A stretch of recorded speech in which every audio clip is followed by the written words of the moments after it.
Mwakwa Badwam TV Badwam Health Tips eso medindi efia amankwa tamaklo na wotwe mu nkomo nyina ye hearing loss enru ayabo ho tofo akyekye enne ye ba behwe courses adokodi a ede sa ha no eba menua baaji my mafin awo no ye audiologist wo hearing and assessment center wo Kolebu teaching hospital na wotwe wo ma no ho kwan eni yedi nkomo oba na se Mwakwa ba yeda sene enu asede obo ne tofa de emaye no na de na de sa hearing loss no eba yo hearing loss no ye wo various causes na ya chemu mienu ba ko ye fe no congenital na che say ye be wo na wo ho anasa bra ye wo na BBC ye na fe ye wo a friend saying near you develop it later in life. Acquired. Yes. So no bas as you should know abefa. Inti ye fan say mofra. Ebia na mame ne nyinsen no. Ebia o bibi ye no. Mame ne yare ne ho mfa no ne ade no bi ne ade a mame ne fefa ye no. Etumi affect abofra na ehye yefun ma ye nyanwo ye no. Ebi so ho a na ewo ebusuanem ye obibi say genes inti ne mame na papa no na che say ya transfer ama akola no inti etumi eno so cause hearing loss na afi so abra ye wo abofra no ebia na nieme bi te say nyinsen no ache labor ache ni ade inti esa ma mframa intumi enko na dream aso ni ye ade ba ko affect enya effect from a lack of oxygen no nti esa na ebema abofra no aso enya problem na afeso ye wo abofra na ebi wo ho na infection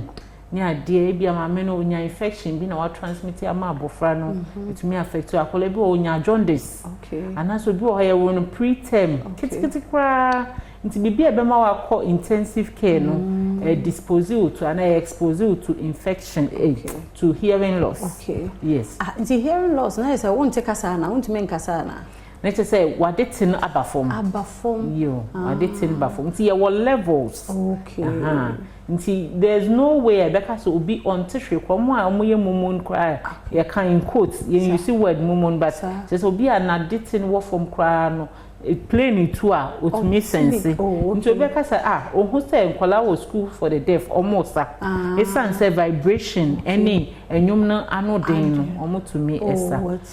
afi ye ba impanyimfo so amofra no omunyi no so no ebi wo bitumi nya malaria bis na severe obetumi enya hearing loss from it and meningitis inro ne bi so bia ye di treat sa niema we no so to me cause hearing loss na face so infections for bi wade bia no we nya cold na ma na sum so nsu agina na sum eno so to me cause hearing loss afi oba mpanyimfo a ebi mo ho mo ebusun mu no omunyi no no ache say hearing loss no amodete no ba form e wo mu say nuanom mafre bi mu amu ye nuanom obia na so akofom after 45 years yes and I say can say hereditary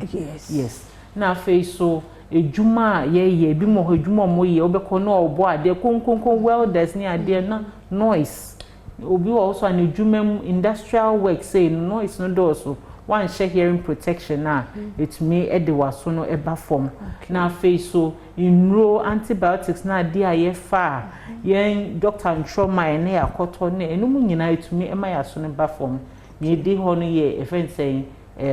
infections etumi edeba wow infections no ne malaria bi a one treat e severe etumi e cause hearing loss wow eni o kire nyame ya adom aye beto aso eda say papa